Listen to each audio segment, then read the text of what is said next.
Hello, this is Kurt Paulsen and I'm from Greenland. Now I will show you gravity is vortex. Here's an example. That is our sun, earth, and this is our moon. As you can see, we got one line between these two planets. That's how vortex wants to jump to our moon. As you can see, now it's opposite direction. Let me show you one more time. As you can see, that's how our moon flips upside down and create its own spinning. That's how moons works. And this is also why moon is so slow, because this is not normal spinning. Now I will show you how our earth works.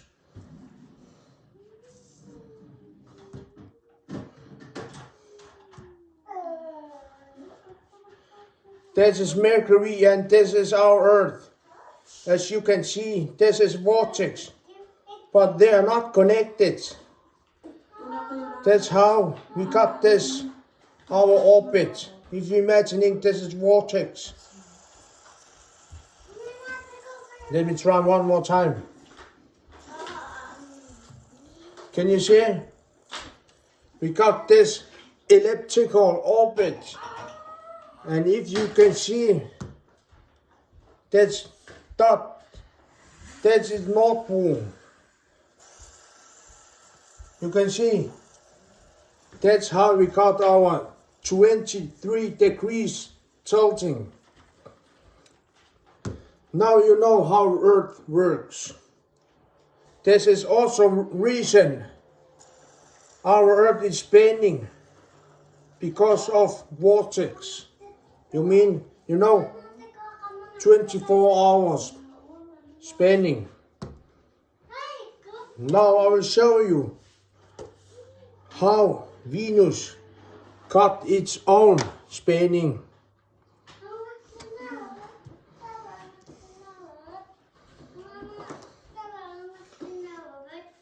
That you can see, this is a vortex.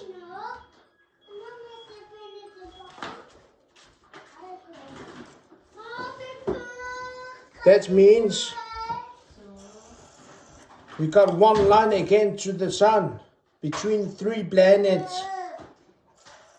As you can see, vortex is flipped upside down here, and normal again in our Earth.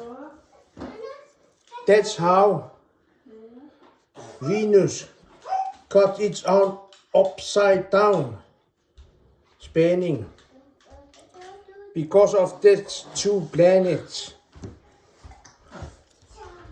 Now you know why Venus is opposite direction spinning. This is also why Venus is so slow. This is not normal spinning. That is also why Mercury is so slow, because Venus breaks down Mercury. That means Venus is so slow and breaks Mercury, and Mercury is also slow. That's why that two planets is so slow. Now you know how Venus works, but I will show you one more thing. If you're imagining these two planets, Mercury and Venus. If you're imagining Mercury, it has one line to the sun between Venus and Mercury. Venus pulls Mercury. That's why Mercury has this elliptical orbit. That's because Venus. And the same with Earth and Venus. Because that two is almost the same size. That creates some kind of stability between that two planets. Because every time Venus has one line to Sun, they pulls in together a little bit. That's how they got this stabilizer. That's also why that two is not so elliptical as Mercury. It's the same with Mars. If you're imagining, this is Mars and this is Mercury. And this is asteroid belt. That means Earth pushes Mars. Then you can see this asteroid belt stabilize Mars. That's why Mars also not so elliptical as Mercury. Now you know 4 of these planets. Now I will show you how Jupiter works. Let me show you.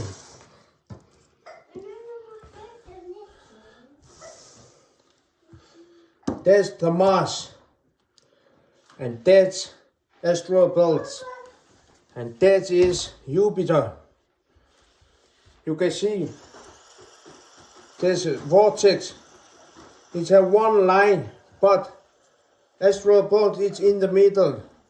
That means vortex stops here, and that's also why Jupiter it's not so tilted as the others, because vortex is some kind of restarted in Jupiter, and this is also why Jupiter is so fast its own spinning, because of this asteroid belt.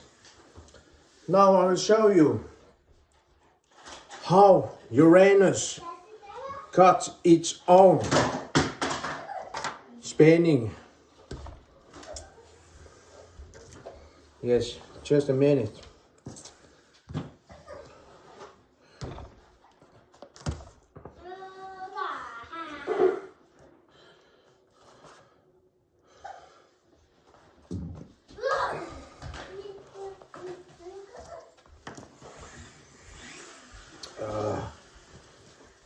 Just a minute.